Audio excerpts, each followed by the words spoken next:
Greetings, brothers and sisters. This is Professor Spira, and this is my introduction to Professor Arnold Ehret's Rational Fasting for Physical, Mental, and Spiritual Rejuvenation. Fasting is the omnipotent healing modality for animal life. It is a natural and should be an instinctual part of life. Yet nothing is mired in more controversy, misinformation, and miseducation than the subject of fasting. Today, there is little consensus among natural health seekers and practitioners as to what truly constitutes fasting.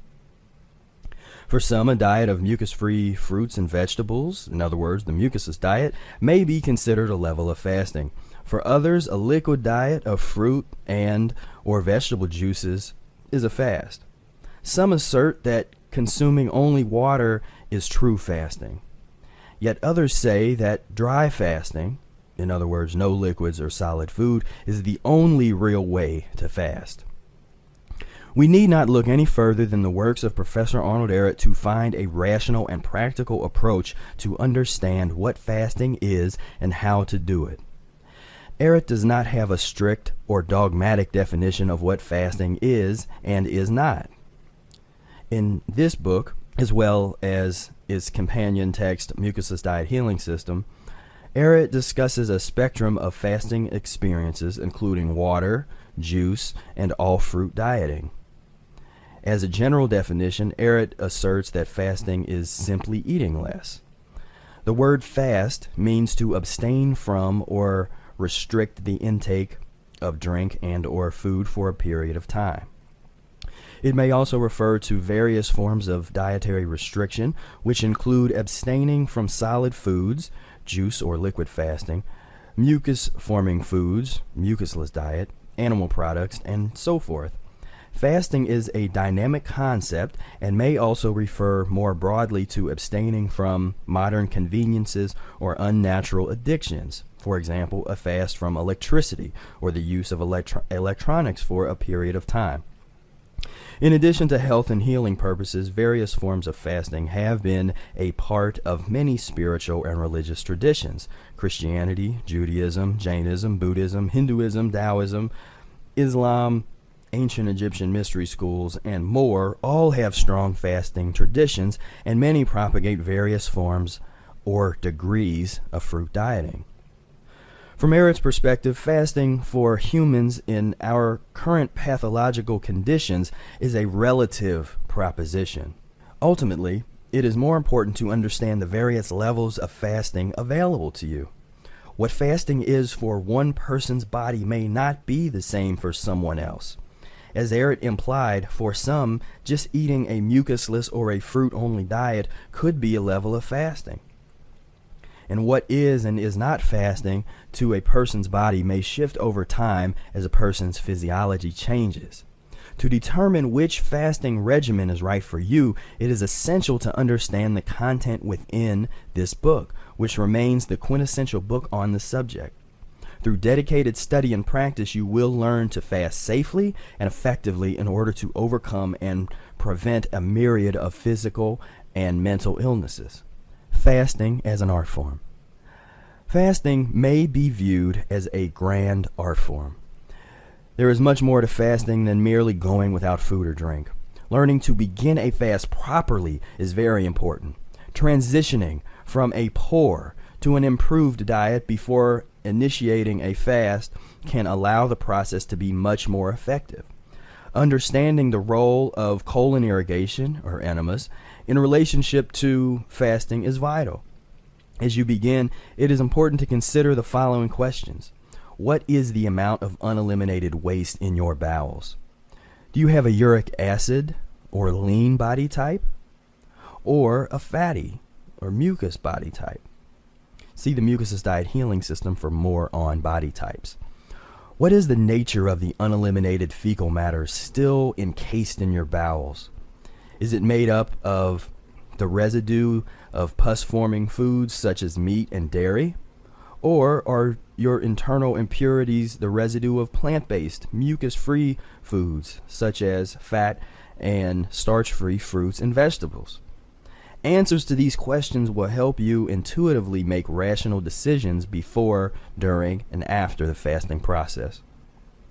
There is no greater task within the fasting arts than the ability to eloquently break one's fast. Fasting too long for your physiological condition only to uncontrollably break it with mucus-forming foods is futile and defeats the purpose of your fast. This is one reason Ehret emphasized gradual change toward cleansing mucus-free foods combined with a series of short intermittent fasts for newcomers to fasting and the mucusless diet. As you gain experience with short-term fasting, you will learn how to maintain total control whenever you begin or break a fast of any length. Do not feel as if you need to do long dry water or juice fasts if you are not physically or mentally ready. Strive to do rational fasts based on the needs of your own body. You need not prove anything to anyone, and fasting is not a competition to see who can be food-free for the longest period of time. A lot of people play basketball, but few people think that they should be able to play like Michael Jordan without serious practice and long-term dedication. Many people play music, but few expect to have the virtuosity of a jazz or concert pianist in a matter of weeks. It takes years of dedicated practice to attain the highest levels of any art form. Yet in dietetics, health seekers often feel as if they should be able to skip over the transitional process and sustain long fast without dedicated practice. Long-term fasting may be a worthy goal, but it should be achieved through fervent practice over a long period of time. As Ehret pointed out, most people are far too obstructed with mucus, pus, and toxemias for long-term fasts to be very beneficial. Concepts and approaches similar to that of a 21-day cleanse are problematic and should be avoided. Many people pursue such cleanses looking for a quick fix for losing weight or overcoming a particular ailment. Yet, as Ehret says, ill health issues will continue to emerge as long as a person continues to eat poorly after a fast. In this book, Ehret offers the most rational approach to fasting that can easily be adopted as a regular part of life. When fasting and mucusless diet are applied properly, you can permanently transform what foods you desire.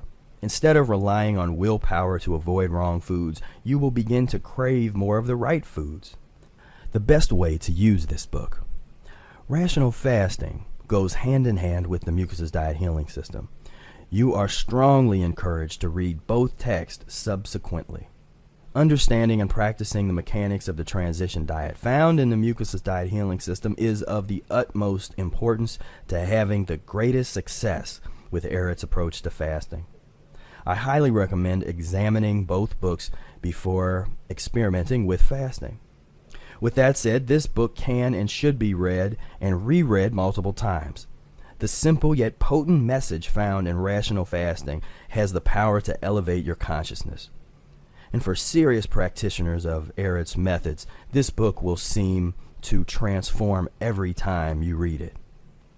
Of course, it is you, not the book, that is transforming. As you transform your body and mind through fasting and mucusless diet, you will continually breathe new life into this text. Subtle elements that you may overlook the first time you read the book will come to life as you experience improved levels of health and vitality. The principles found in rational fasting are needed today more than ever.